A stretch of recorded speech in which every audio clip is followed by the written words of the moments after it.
जदि आपण मैंने जीवन में आग को बढ़िया चाहते जीवन में खुशी रहा चाहते तेज आपको किसी नियम मानिया पड़ो किसी कथा आपन को मन रखा पड़ो नहले आपण ए दुनिया रे भलरे केबे चली पारिबे नहीं कहीं आपण मैंने जमी भावुं ये दुनिया सेमती नुहे आपण मैंने जहाँ भाभी था जहाँ करने को चाही था ये दुनिया तार उल्टा करें तेज समाज में आपण किभली चलिए मुझे आपन को किसी पॉइंट कहूँ मन रखु देखिए आपण मैंने आग को बढ़िया कहीं अटकई पारे ना तेज कौन से सब पॉइंट मुझे आपन कहूँ आप ध्यान सहित शुणु आ वीडियो को लाइक कर दिंतु एक सुंदर कमेंट करूँ से गोटे पॉइंट हूँ जे अन्य को खुशी करने बंद कर दिंतु कहीं आपण मैंने लक्ष्य चेष्टा कले क्या खुशी करें ना बरम से ओलटी आपण को कटु कथा कही कटु भाषा कही आपण को आहरी आघात करेंगे मुझे एक उदाहरण दूसरी धरतु कहार फसल को षंड खाई जाऊँगी आपड़ ताक देखी आसी कहले तुम फसल को षंड खाई जाऊँगी मुझे तो बाड़ेली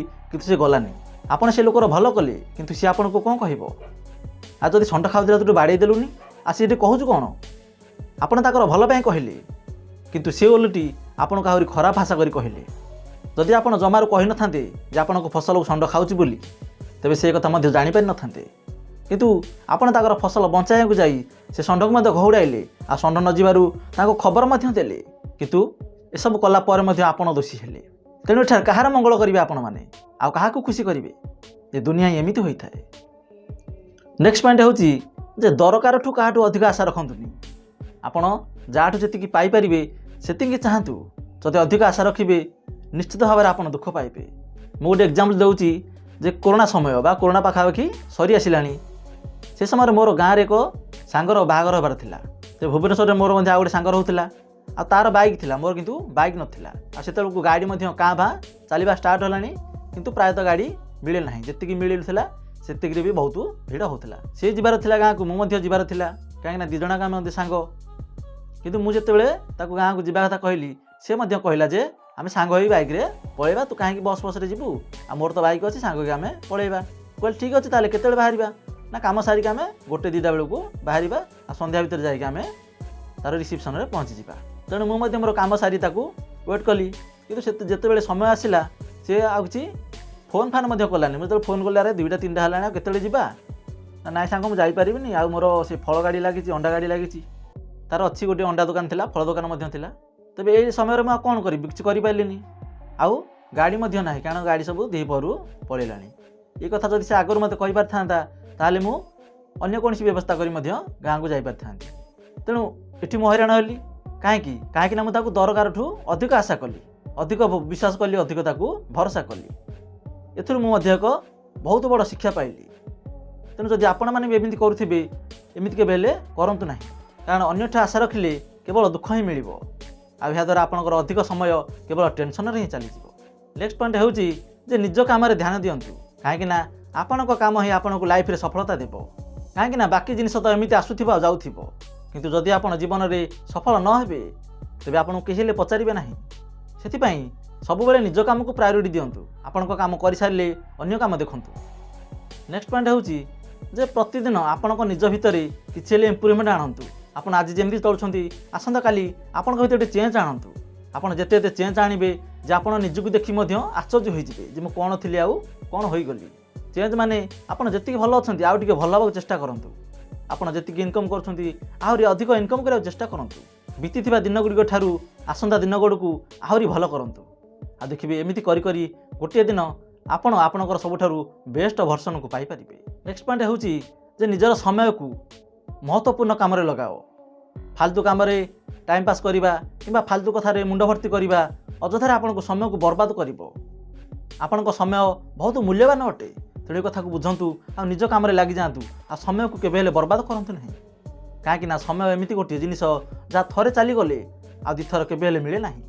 नेक्स्ट पॉइंट हूँ जे निज उपर भरोसा करने शिखंतु आपण लाइफ रे जेकोसी सिचुएसन आसू जेकोसी परिस्थिति आसू आपड़ सामना करंतु जदि आप परिस्थिति डरिकी घुंची जीवे तेबे तार समाधान होब ना बरम से समस्या आहरी बढ़ी बढ़ी चलो जदि आप जीवन में कौन असुविधा होची कौन समस्या होची देखंतु बुझंतु जे समस्या कहीं ये असुविधा कहीं है कहीं असुविधा को समस्या को आप सामना जदि करेंगे से आप किसी नुआ जिन शिखिपारे आ जदि आप दूरे जी এই সমস্যা ଆପଣଙ୍କ ପାଖରେ ଗୋଡ଼େଇବ, ଆପଣଙ୍କର ସମସ୍ୟା ଛୋଟରୁ ଆହୁରି ବଡ଼ରେ ପରିଣତ ହୋଇଯିବ।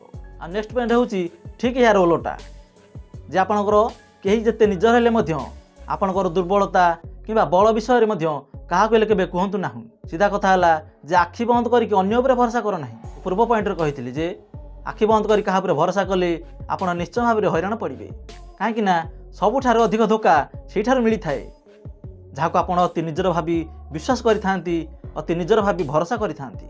ଆଉ ସେମାନେ ଠିକ୍ ସମୟରେ ଆପଣମାନଙ୍କୁ ଏମିତି ଧୋକା ଦେବେ ଯେ ଆପଣମାନେ ସାରା ଜୀବନ ଅଖା ଧୋଉଥିବେ ଆଉ ଗୁଣ ଗାଉଥିବେ।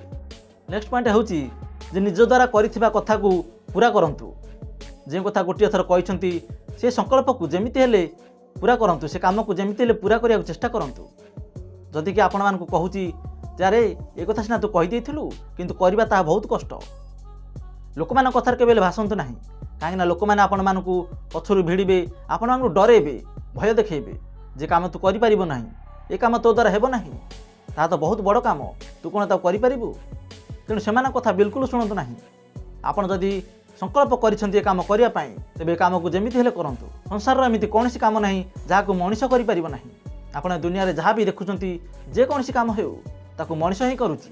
ଆଉ ସେ ମଣିଷ ଆମ ଭଳିଆ ଦୁଇଟି ଗୋଡ଼, ଦୁଇଟି ହାତ, ଦୁଇଟି ଆଖି ମଧ୍ୟ ଅଛି ତାର।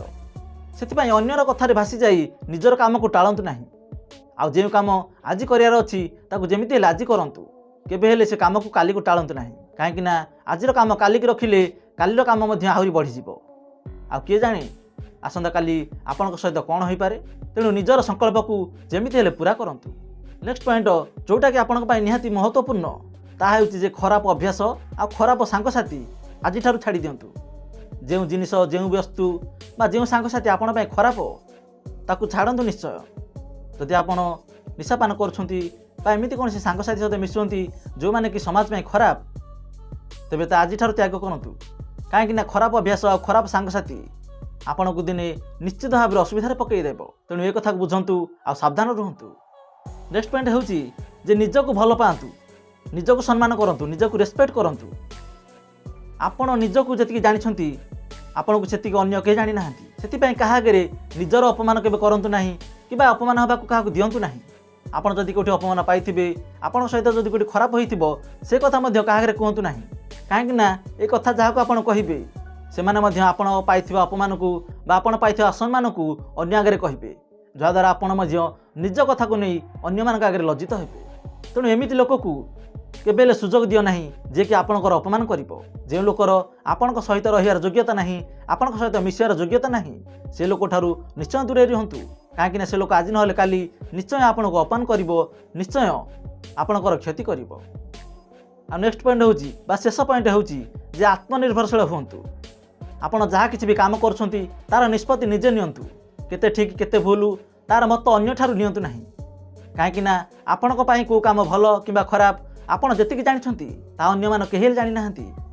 ତେଣୁ ଅଯଥାରେ ଅନ୍ୟମାନଙ୍କର ମତ ନିଅନ୍ତୁ ନାହିଁ। ଯଦି ସେ କଥାକୁ ଆପଣ ବୁଝିପାରୁନାହାନ୍ତି, ଜାଣିପାରୁନାହାନ୍ତି, ତେବେ ଅପେକ୍ଷା କରନ୍ତୁ, ସମୟ ଦିଅନ୍ତୁ ଏବଂ ଧୀରେ ଶାନ୍ତ ମନରେ ବସି ସେ କଥାକୁ ବିଚାର କରନ୍ତୁ। ଆଉ ଜୀବନରେ ଯଦି କିଛି ଭୁଲ ହୋଇଯାଉଛି ତେବେ ସେ ଭୁଲକୁ ମନରେ ବାରମ୍ବାର ଘୋରିସରି ହୁଅନ୍ତୁ ନାହିଁ।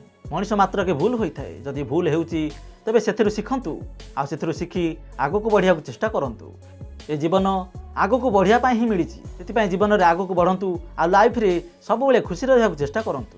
ତ ଦର୍ଶକ ବନ୍ଧୁ, ଆଜିର ଭିଡ଼ିଓ ଆପଣମାନଙ୍କୁ କେମିତି ଲାଗିଲା? ଯଦି ଏଥିରୁ କିଛି ଶିଖିବାକୁ ମିଳିଛି ତେବେ କମେଣ୍ଟରେ ଆପଣଙ୍କର ମତାମତ ନିଶ୍ଚୟ ଦିଅନ୍ତୁ। ଆଉ ଆପଣମାନେ କେବଳ ଭିଡ଼ିଓ ଦେଖି ଚାଲି ଯାଉଛନ୍ତି ଆଉ ସବସ୍କ୍ରାଇବ୍ କରୁନାହାନ୍ତି। ତେଣୁ ଯେଉଁମାନେ ଚ୍ୟାନେଲକୁ ସବସ୍କ୍ରାଇବ୍ କରିନାହାନ୍ତି ଗୋଟିଏ ଅନୁରୋଧ ଯେ ଚ୍ୟାନେଲକୁ ଏବେ ହିଁ ସବସ୍କ୍ରାଇବ୍ କରିନିଅନ୍ତୁ। ପୁଣି ଦେଖା ହେବ ଆଉ ଗୋଟେ ସୁନ୍ଦର ଭିଡ଼ିଓରେ। ନମସ୍କାର।